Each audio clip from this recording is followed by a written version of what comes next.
औज़ुबिल्लाहि मिनश्शैतानिर्रजीम बिस्मिल्लाहिर्रहमानिर्रहीम अल्लाहुम्मा कुन ली वलिय्यिकल हुज्जत इब्निल हसन सलावातुका अलैहि वला आबाइही फ़ी हाज़िहि स्सा व फ़ी कुल्ली साआ वलिय्यन व हाफ़िज़न व क़ाइदन व नासिरन व दलीलन व ऐनन व हत्ता तुस्किनहु अर्ज़का व तुमत्तिअहु फ़ीहा तवीला।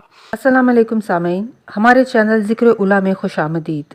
मैं आज आपके सामने इल्लामा लाजपाल हुसैन की तसनीफ़ इमामुल मुंतज़र से इक़्तिबास पेश कर रही हूँ, जिसका बुनियादी मकसद आपकी खिदमत में ऐसा इल्म बयान करना है जिससे लोगों में ऐसा शऊर बेदार हो कि जिससे शयातीन की चालों, हरबों और गुमराह कुन ख़यालात से बचा जाए।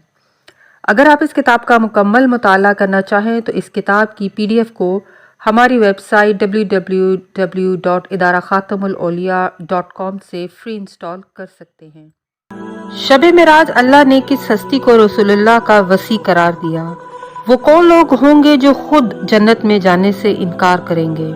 इमाम ज़माना किन हालात में ज़हूर फरमाएंगे। जनाब ईसा ज़माना रिज्जत में किसकी इक्तदा में नमाज पढ़ेंगे। शब मेराज में बशारत इमाम ज़माना अलैहिस्सलाम। कमालुद्दीन हुसैन बिन अहमद बिन अदरीस ने अपने वालिद से, उन्होंने अबू सईद सहल बिन ज़ियाद अल अदमी राजी से, उन्होंने मोहम्मद बिन आदम शीबानी से, उन्होंने अपने वालिद आदम बिन अबी अयास से, उन्होंने मुबारक बिन फ़ज़ाला से, उन्होंने वहाब बिन मंबा से इब्ने अब्बास की तरफ मरफू करते हुए रवायत की है कि उन्होंने कहा, रसूलुल्लाह सल्लल्लाहु अलैहि वसल्लम ने फरमाया, जब मुझे मेराज के लिए मुल्ला आला पर बुलाया गया तो मेरे रब की निदा आई, ए मोहम्मद। मैंने कहा, ए अज़मत के रब, हाजिर हूँ हाजिर हूँ। तो खुदा ने वही की, ए मोहम्मद, मैंने तुम्हें किस बिना पर मलाए आला के लिए मखसूस किया। मैंने अर्ज़ की, माबूद मैं नहीं जानता। फरमाया, ए मोहम्मद, क्या तुमने अपने बाद आदमियों में से किसी को अपना वज़ीर, भाई और वसी मुकर्रर किया है। मैंने अर्ज़ की, माबूद किसको मुकर्रर करूँ, मेरे लिए तू ही मुकर्रर फरमा दे। तो खुदा ने मेरे ऊपर वही की, ए मोहम्मद, मैंने औलाद आदम से तुम्हारे लिए अली इब्न अबी तालिब को मुकर्रर कर दिया है। मैंने अर्ज़ की, माबूद वो मेरे चचाजाद भाई हैं। तो खुदा ने वही की, ए मोहम्मद, अली तुम्हारे बाद इल्म के वारिस, तुम्हारे परचम बरदार और रोज़े क़यामत लवाए हम इन्हीं के हाथों में होगा। तुम्हारे हौज़ के मालिक हैं, जो तुम्हारी उम्मत में से इस पर वारिद होगा उसे सैराब करेंगे। फिर वही कि, ए मोहम्मद, मैं अपनी बरहक कसम खाता हूँ, इस हौज़ से आपका और आपके अहले बैत व ज़ुर्रियत का दुश्मन सैराब नहीं हो सकेगा। ए मोहम्मद, मैं तुम्हारी सारी उम्मत को जन्नत में दाखिल करूँगा, मगर ये कि मेरी मखलूक में से कोई खुद इनकार कर दे। मैंने अर्ज़ की, माबूद, क्या कोई ऐसा भी है कि जो जन्नत में दाखिल होने से इनकार कर दे। खुदा ने वही की, हाँ। मैंने अर्ज़ की, कैसे इनकार करेगा। खुदा ने वही की, ए मोहम्मद, मैंने मखलूक में से तुम्हें मुंतखब किया और तुम्हारे बाद तुम्हारे वसी को चुना और उन्हें तुम्हारे लिए ऐसा ही करार दिया जैसा कि मूसा के लिए हारून थे, मगर ये कि तुम्हारे बाद कोई नबी नहीं होगा। और उनकी मोहब्बत तुम्हारे दिल में डाल दी है और उसे तुम्हारे बेटों का वालिद करार दिया है। बस तुम्हारे बाद तुम्हारी उम्मत पर उनका वही हक है जो तुम्हारी हयात में तुम्हारा हक उम्मत पर है।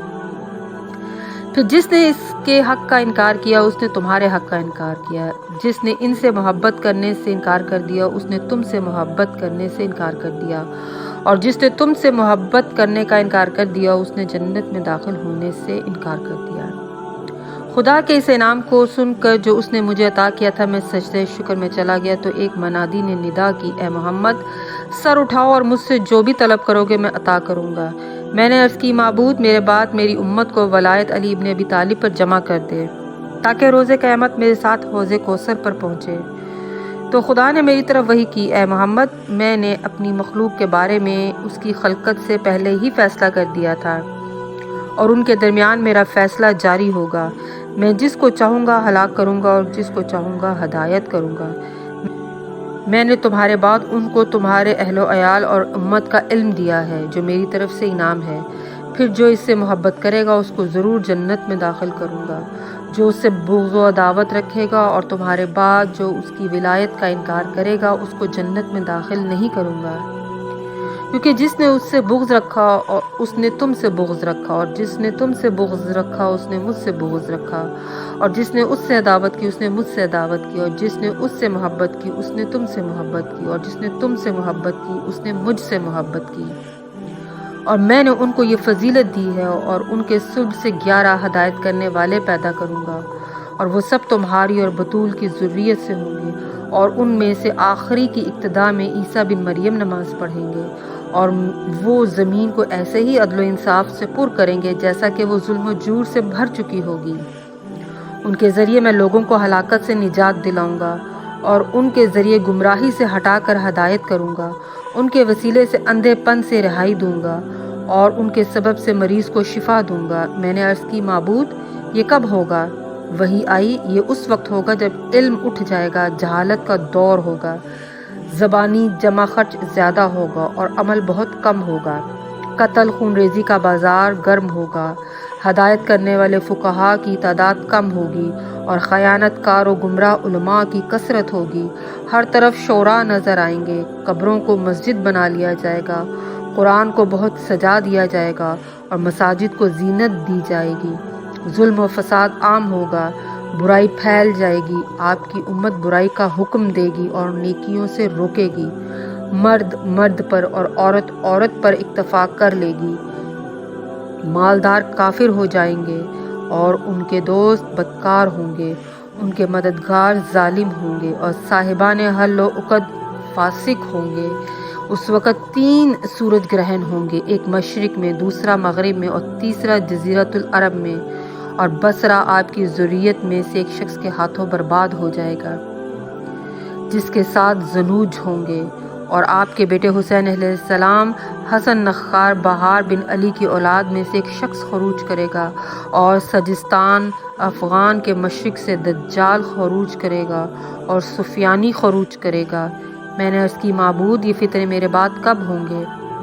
میرے معبود نے مجھ پر بنی امیہ کی تباہی اور بنی عباس کے فتنے میں مبتلا ہونے اور جو ہو رہا ہے اور قیامت تک ہونے والی باتوں کی خبر دی، اور جب میں زمین پر آیا تو اپنے ابن ام سے اس کی وصیت کر دی اور پیغام پہنچا دیا۔ اس پر میں اسی طرح خدا کی حمد کرتا ہوں جس طرح نبیوں نے کی ہے اور جیسے ہر چیز اس کی حمد کرتی ہے، یا جس طرح مجھ سے پہلے ہر نبی نے اس کی حمد کی ہے اور جس کا وہ قیامت تک خلق کرنے والا ہے۔ اسی کو بہار میں کتاب المختصر سے نقل کیا ہے۔